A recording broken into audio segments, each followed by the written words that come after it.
Welcome to the Verts Podcast. I am your host, as always, Sonny Weaver. A little bit of a change-up tonight. Instead of Tout, who is bitching out because he says he's sick, not buying it, Tout. We got a special guest host, the GM and owner of the Chicago Bears, currently sitting in first place in the NFC, Lipp the Ripper. What's up, Lipp? Oh, not much. How you doing, Sonny? I'm doing good tonight. Thanks for coming on short notice to cover up for Tout's fuck up. We always appreciate that for other guys picking up the slack around here. You know what? Let's get started on this show. First up on the show tonight, it's actually a good topic to have Lipp on for, and that's the MVP race. Coming into this week, the standings for the race are Logan Thomas with the New York Giants, Matthew Stafford with the Detroit Lions, Beckett Hobbs also with the New York Giants, and then two guys you're very familiar with, Markel Ryan and Trent Redmond. This MVP race has a big NFC flavor. What are your thoughts on that, Lipp?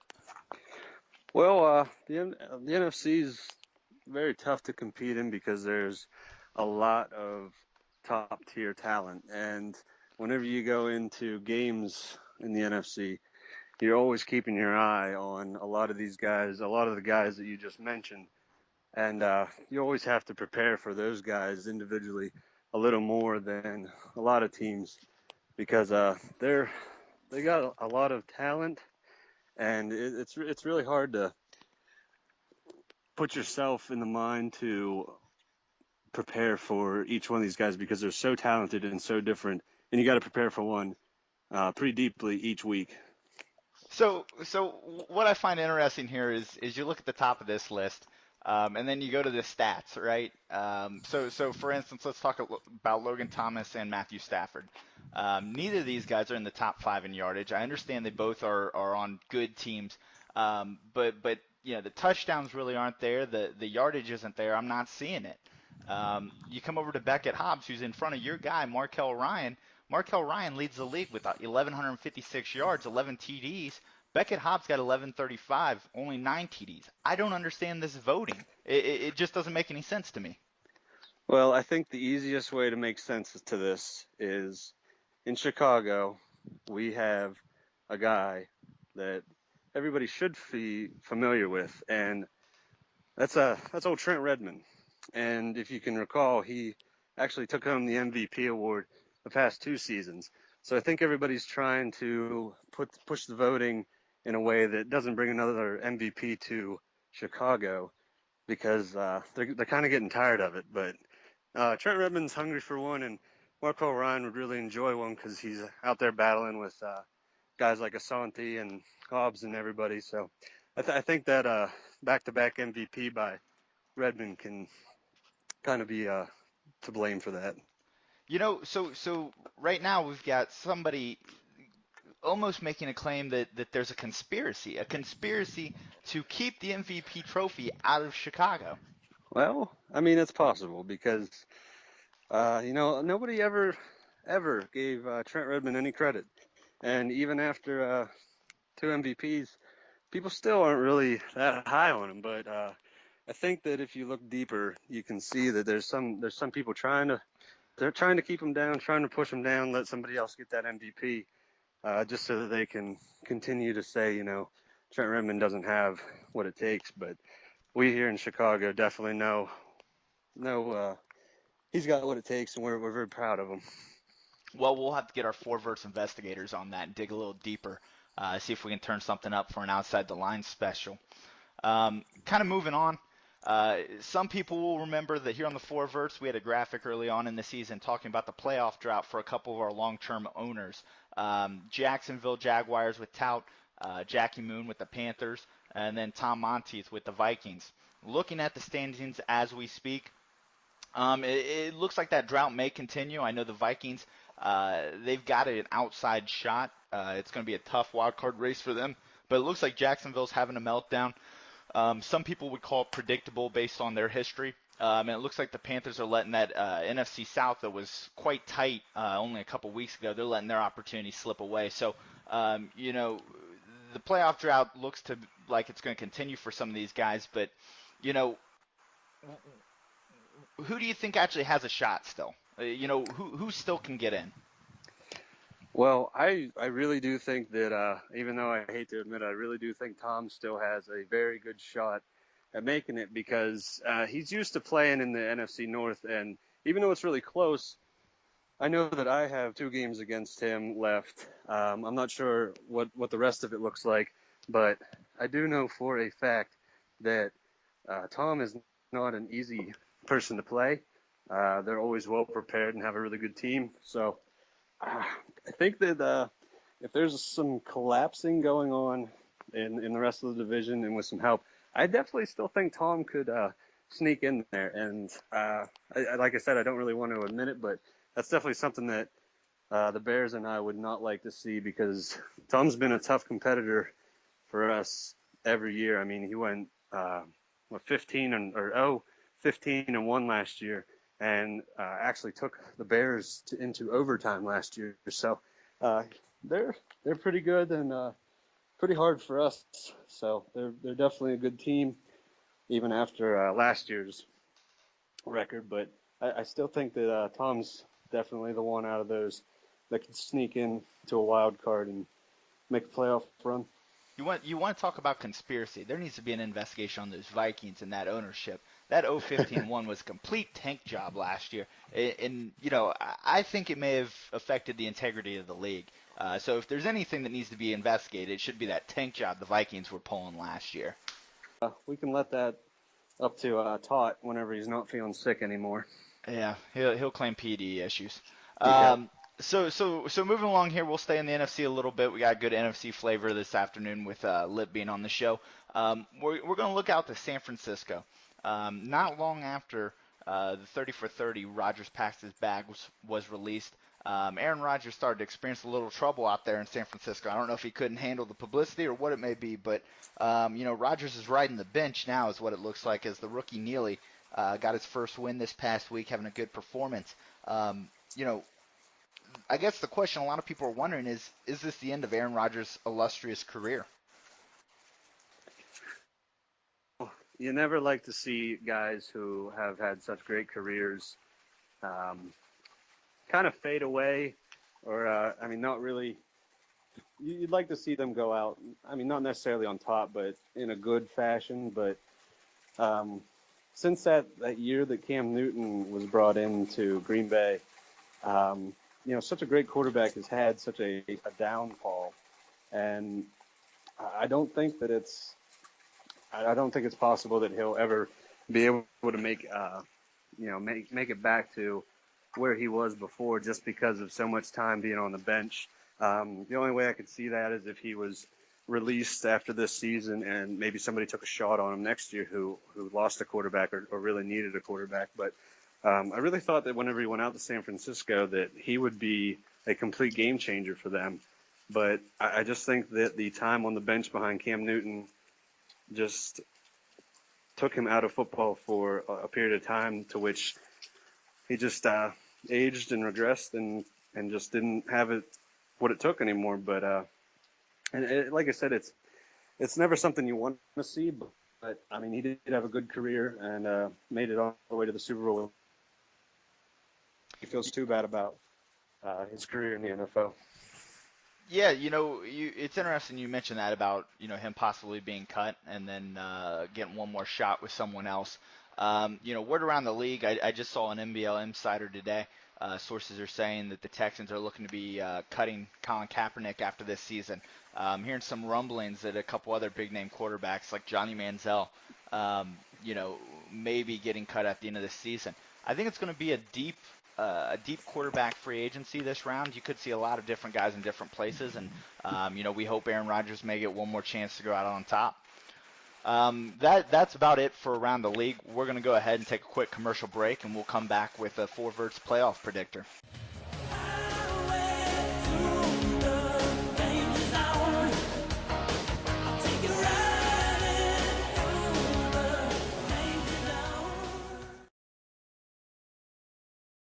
TheMaddenU.com is an official sponsor of the 4 Verts Podcast. Make sure to check out the Madden U for all your hints, tips, articles, and tournaments, as well as how-to videos.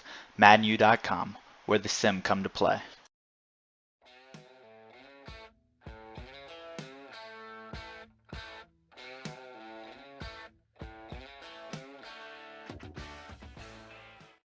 All right, we are back. As we mentioned earlier, we're here with Lipp rather than Tout. So Lipp jumped in here to be our special guest for the day, and it's a good day to have him here as we go through the playoff predictor. We're here on week 13. We're right around the edge of the corner for playoffs. So we're going to go ahead and make our picks for the end of the year, who's going to be in and who's going to be on the outside. We're going to start with the AFC.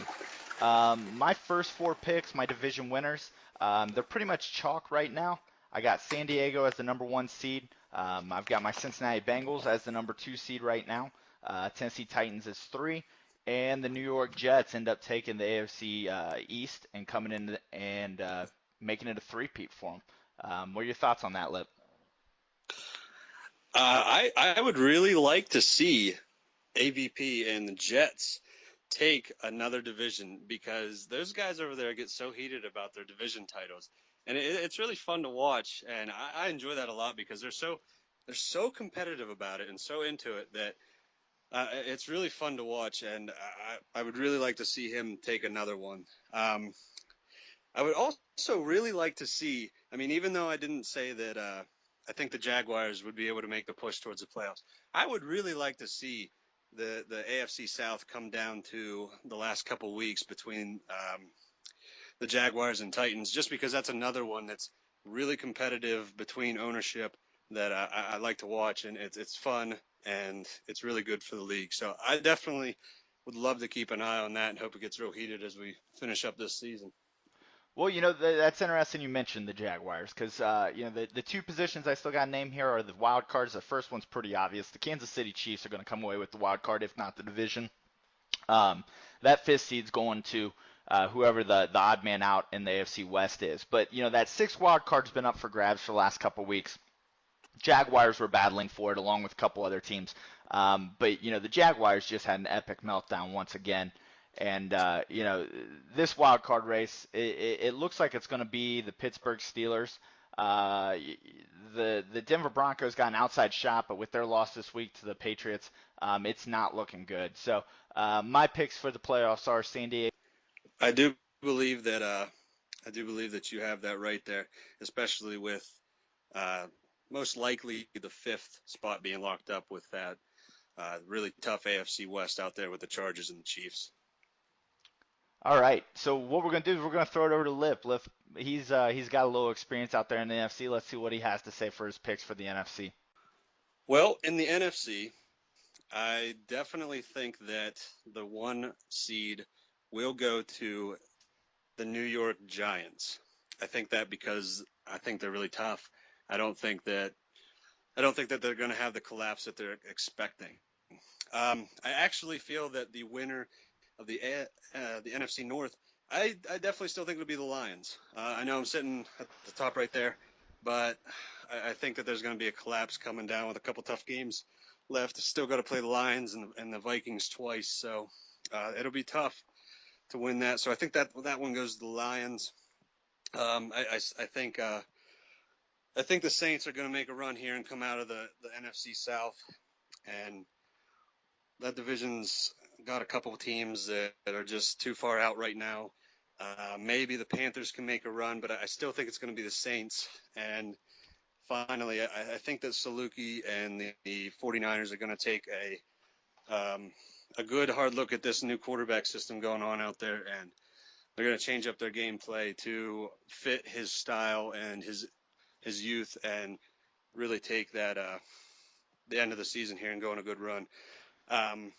Well, let me stop you real quick here.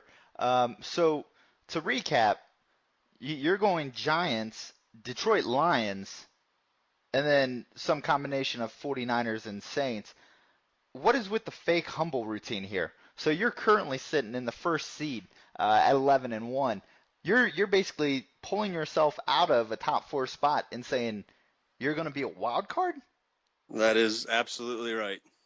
I'm going to have to call shenanigans on that, sir. Well, The fake humility card touts the opposite of that, but we don't play that here on the Verts podcast. But you know what? Go ahead. Tell me your wild cards. well, I was a couple years back. I was a wild card at 14-2 whenever the Packers happened to have the same record as me. So I'm used to being getting that wild card at stupid good record. So I think it's going to happen again this year. I think the Lions are going to make a push. I'm going to collapse. Bears are going to go in with the 5th seed, and then I would like to see the Bears, the Lions, and the Vikings. Even though I really don't want to, I like it whenever my division has 3 in the playoffs. So I'd like to see the Bears and the Vikings at 5 and 6. But I really think that the Redskins are going to hold on to the 6th seed, and Tom's going to miss the playoffs by a very close late season push. But I think the Redskins and the Giants are going to battle, but the Redskins are going to be able to keep themselves in the playoffs. No love for the Green Bay Packers, huh? I can't give it to them because I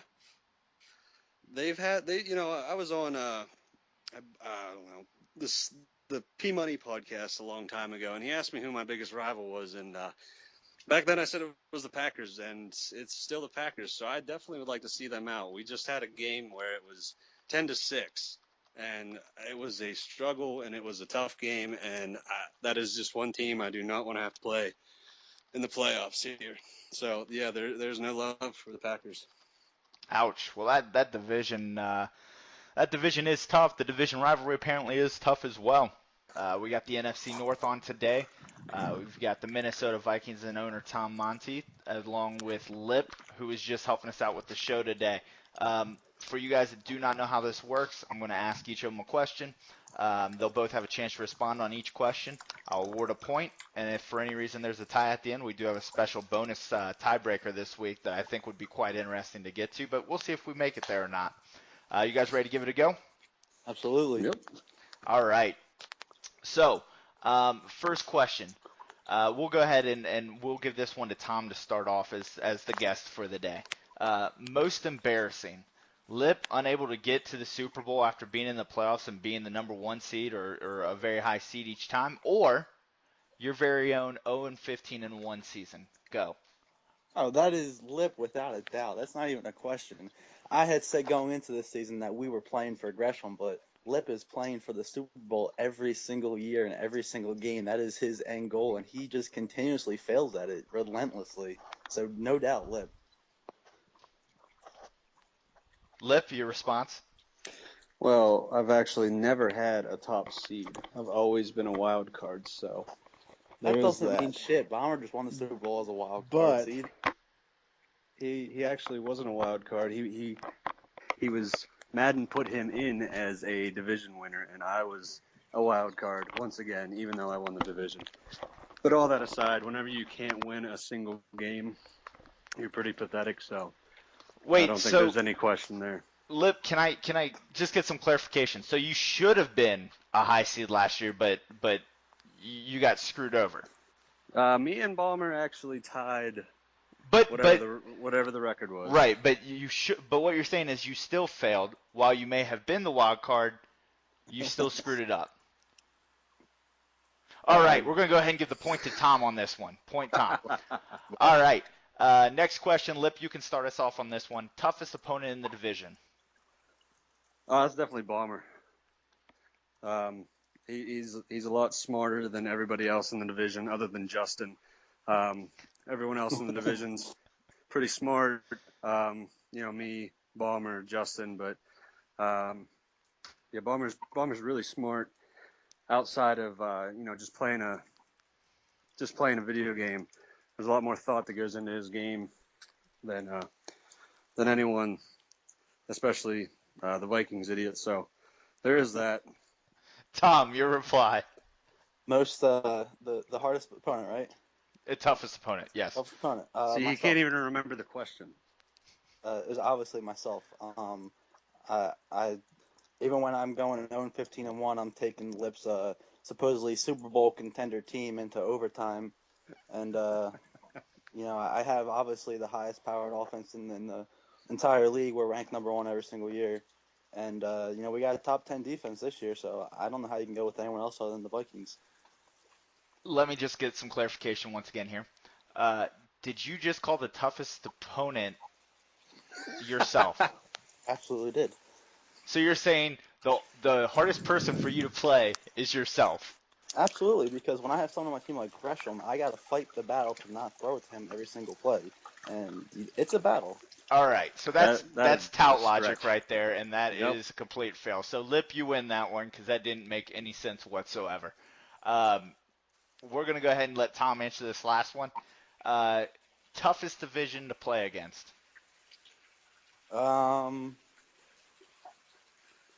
AFC West, just because they have almost as much of a stacked division as we do in the NFC North, with Bayou and Freddie being the top of the pack, and then Backley, he's just, when he's not drunk, he's good, but he's real hit or miss. And then the new Raiders guy is pretty good, so they have to be the toughest division. Lipp? I actually have to agree. Whenever they're on the schedule for our division, it's definitely tough. They know how to win games out there. They're actually pressing the North for the division with the most wins. So not only can they put together a really good season, all four of them put together a really good season, just right now, but they've been able to do it on a consistent basis. So they're definitely the toughest. All right. Well, here's my problem for this one. Tom doesn't know how to say the word Bayou, and Lipp, you just basically copied what Tom said. So the correct answer was actually AFC North. So that's what we were looking for. Talking about himself. We were looking for the AFC North. So we're going to go ahead and go to the bonus question. For the win, better player, Shannon Gresham or Markel Ryan? Is that even a question? I mean, come on. Yeah, really. There is no. That's your bonus doubt. question? Lipp, That's go. not even a question. Well, I mean, a guy that can get the ball in his hands and read everything that's going on the field. I mean, everything that's on the field. Take the ball, make his own moves, go crazy, score touchdowns, do everything without having the red flag of a PD behind him.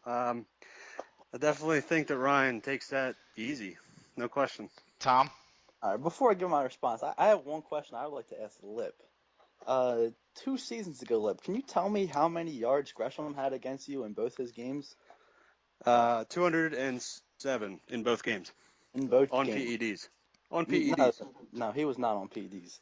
So, without question, Gresham, the guy has consistently torn defenses apart. Even with his PED suspension last year, missing 3 games of the year, he still led the entire league and almost broke the receiving record. I don't know how anyone could possibly be a better player than Gresham. Well, I mean, if cheating is the way to go, you're definitely right. And if you're definitely right, you should just hop over to MSL and give that a shot. This shouldn't even be a question. Markel Ryan isn't even the best running back in the NFC North. I don't know. Here we go with some more Vikings plug-ins. All right, so we're going to go ahead and we're going to give Lipp the point. Tom, the problem is Gresham's not even on your team anymore. It was a trick question. Get over your man boner. The win goes to Lipp. Lipp is not only going to win the NFC North, he's going to win the showdown today. Thanks for both you guys coming on.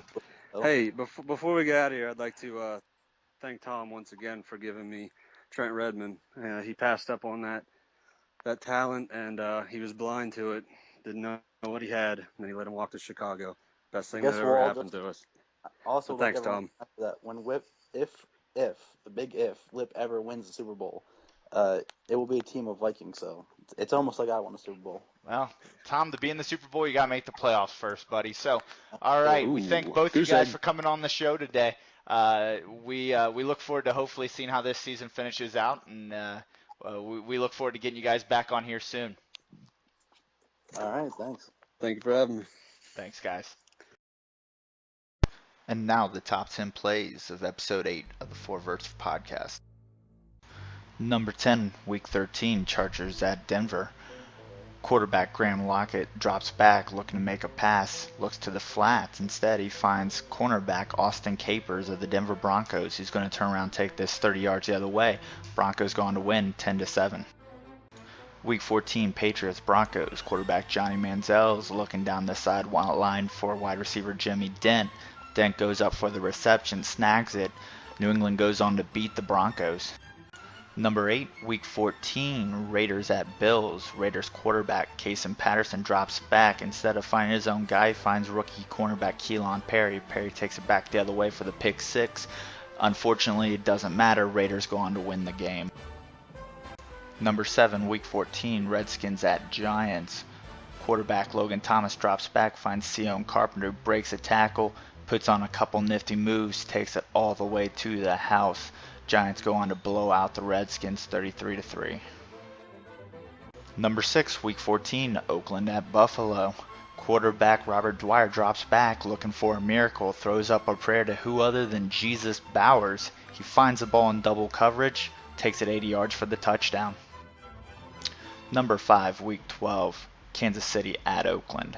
Quarterback Charleston Orr drops back and finds wide receiver Ego Howe. Howe catches the ball about the 25-yard line, gets hit, puts a move on, takes it 20 yards for the touchdown. Chiefs go on to win. Number 4, Week 14, Bills at Patriots. Bills running back Killian Skinner takes it 90 yards straight up the center, puts a couple nifty moves on the way to the long touchdown. Doesn't matter, New England goes on to beat Buffalo. Number 3, Week 12, New York at Philadelphia. Quarterback Logan Thomas drops back off a play action, looking deep to wide receiver Shannon Gresham. Gresham's going for it, doesn't look like he's got the room, but he goes up and taps his toes to get the touchdown. Number 2, Week 13, Detroit at New York. Quarterback Matthew Stafford drops back, threads the needle, finds Ashton Donaldson in triple coverage for the touchdown. Detroit goes on to win. And number 1, New York at Houston, Week 13. Quarterback Terrell Pryor takes the read option. Looking down the field, finds some good blocking, takes it all the way. Houston will go on to get the upset over the Jets. And that is your top 10 plays of the 4 Verts podcast from episode number 8. Well, it looks like that's all the time we have left today here on the 4 Verts podcast. I'd like to thank our guest hosts today, Lipp, for coming on the show and filling in. I'd also like to thank Tom for coming on and doing the Division Showdown. I know we had a lot of fun with that. I thank everybody for tuning in this week, and I hope you come back next week for the 4 Verts podcast.